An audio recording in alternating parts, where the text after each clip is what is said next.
Howdy folks, we're Hoodratz, and it's been way too long since we've updated, so here you guys go. So, we've already introduced you guys to Charlie, but for all intents and purposes, this is Charlie. This is my 91 Honda Accord, currently automatic. We'll get more to that in a minute. But as you can see, there's some things that I've been working on and will be working on continuously. The most visually notable thus far is Charlie's got new shoes. And this was really just a matter of a trip and about a couple $100, and looks a lot better than what was there. As far as the logistics Rips. As far as the logistics of Charlie, the component in their majorative pieces are still pretty much stock F22 regular old automatic transmission. However, that's not always going to be the case. And the first thing that I am working on in terms of the major pieces towards where I want to be with this project is, I'm sure you can tell, Charlie ain't got no jaw. I want to fix that. These here fenders and this here hood are also a little bit bent up, so gonna fix that. Really just need to get the front clip situation, get something else there. I want to get an aftermarket bumper, just something that looks good, something that lends itself to the overall vibe of where the project is going. As far as we know, this car hit a deer at some point before Bob took ownership of it. This is essentially how he got it. He put headlights on it because these are one of the few cheap headlight options that, in our opinion, actually are really cool for these cars. And they work great. Yes. And for all intents and purposes, this car has done nothing but get better since I've had it. I've given it the love it deserves. Indeed. And as you guys can see, it may have hit a deer, but frame rails are straight. The lower radiator support is more straight than any other CB7 I've ever seen, except for ours that we H-swapped. So it's overall a pretty good example of a CB7 by all, standards. So, with that being said, I mean, the interior kind of also lends itself to that. The interior has been very well taken care of outside of an incident with getting a transmission specifically only for the axles, and there's a little bit of transmission fluid in the back, but we're not going to talk about that. That's going to not be there. So I mean, as you can see, it's taken care of. It's been taken care of. I take pretty good care of it. It's a little dirty, but what car isn't? So that's kind of the current place of where it's at. There's been a radio replacement, or really installation, because it was just a blank space before I got to it. There's a sub in the back. It's just one, not that big. It does its job. That's where we're at with it. As far as where I'm going with it, I want to almost have this car unrecognizable outside of the shape by the time I'm done with it, and even that's going to have a little bit of touching to it. As I said, the front clip is going to be replaced, so there's going to be an aftermarket bumper up there, potentially aftermarket bumper situation in the back as well. I want this car to be entirely purple. I would like a light purple. I think that would look really cool. Purple is my favorite color, so I've always wanted to do that. I've always wanted a purple car, and I think Charlie's the perfect candidate for it. That's what I want to do visually, is just a few aftermarket pieces, wrap it. I want a roof rack with a storage container, but one of the kayak kind of shaped storage containers. A toolbox. Right, a full one specifically, yes. And visually, that's about where I'm at with it. As far as the internals, which I know I've been kind of holding off on that because that's the exciting one. I'm about to be swapping it with a Prelude manual transmission, and I have the axles to do so, getting bits and pieces of what I need to do that. For anybody who doesn't know, the F and H series motors share basically the same bell housing pattern and a lot of different components between the two families, but the Prelude, since they're a more sporty car, got closer gear ratios than the Accords did, so it's a very common upgrade to make it a little bit more engaging to drive so that you can stay in the power band in each gear a little bit longer or get to it more quickly. And that's exactly why I'm doing it this way, because it's not that they didn't make these cars in manual, it's that there's a difference in the drivability of the manuals. Not that either one of them isn't drivable, but one of them's a little more sporty and one of them isn't, so I'm going with the sportier one. Next up, we got Gary. Tell us about this Impreza, Steve. My boy, this is Gary. So Steve, Manual transmission from an FRS, halfway in there. halfway in there with a ratchet strap bolted in. Technically, it's all the way in there. Well, we just got to finish the cross member, and we got to cut some of the block off for the starter that has to go on this side, because originally on this motor it was on this side. Already got our harness stripped down, bare bones. The car is currently functioning as we've fooled the ECU and the TCM to work, to crank, rev, do everything that we need it to do with this manual transmission. This was originally a CVT car, so Man, that thing was heavy. yes, I don't know if about 400 pounds. I don't know if you guys have ever pulled one out of these cars, but they are huge. I love it. So Steve bought this car when it was relatively low mileage, Yeah, and about 11,000 miles when I got it. Started making payments on it. Dropped the payments because I suck at being a regular person. And my dad drove it for a while. hey, don't we all? And I got it back at 60,000 miles and then finished the payments on it, and I own it.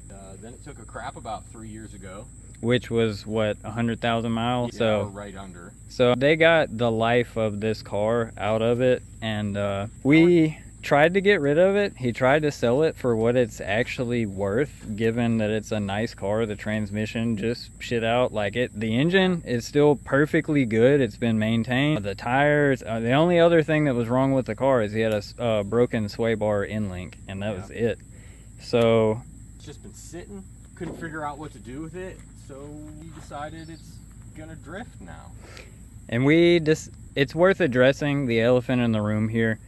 This project doesn't make sense if you have to buy one of these cars and then do the swap that we've done outright. You can get many better chassis, but we had the car and we wanted to do something cool and different with it. So here we are. It needed a new life. When have you guys ever seen a 2015 base model Impreza drift? You're gonna put an R right there. It's gonna be beautiful.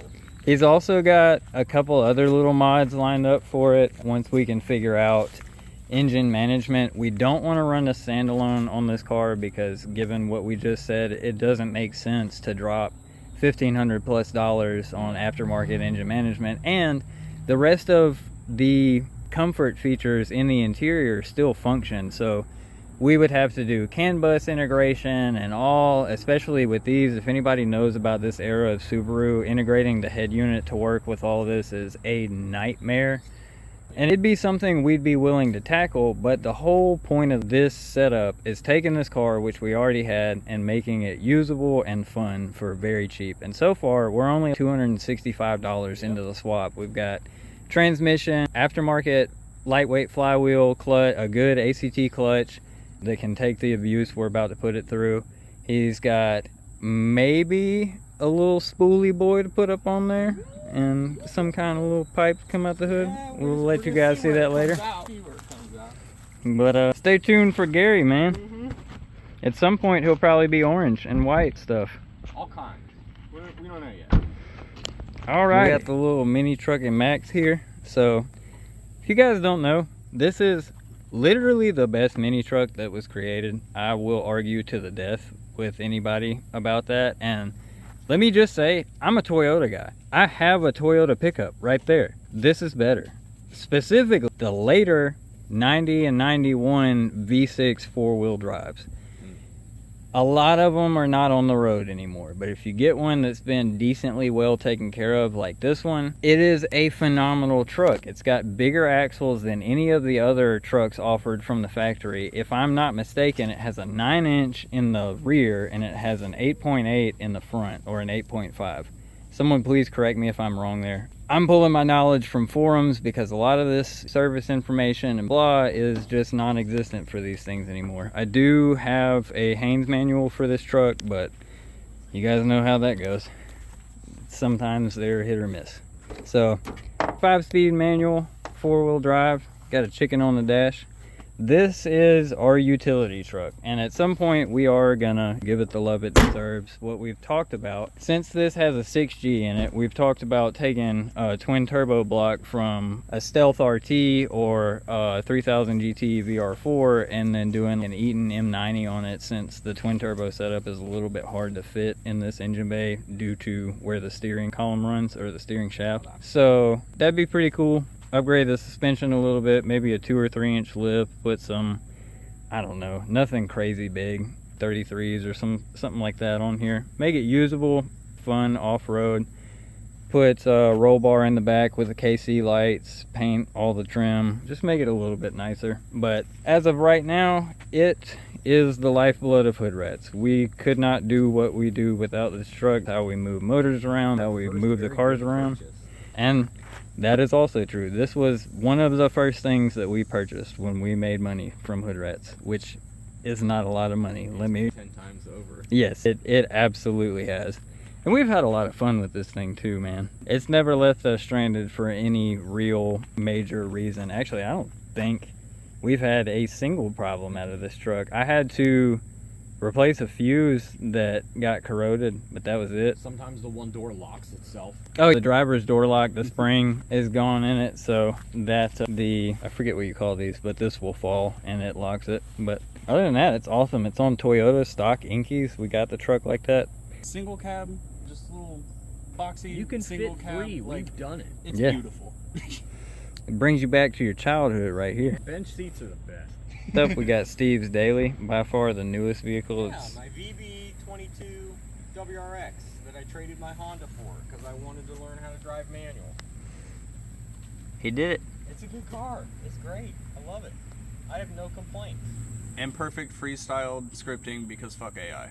We're not going to talk too much about Bert's cars in this video. Anybody who knows us personally will know that Bert just brought a little baby into the world. So he's doing the brand new dad thing. He's perpetually overwhelmed at the moment.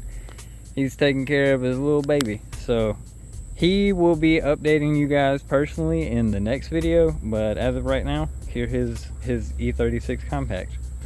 You guys know what this is. This is our 91 Accord that we swapped a Euro RH22A into, and Prelude transmission, matching Prelude transmission with an LSD.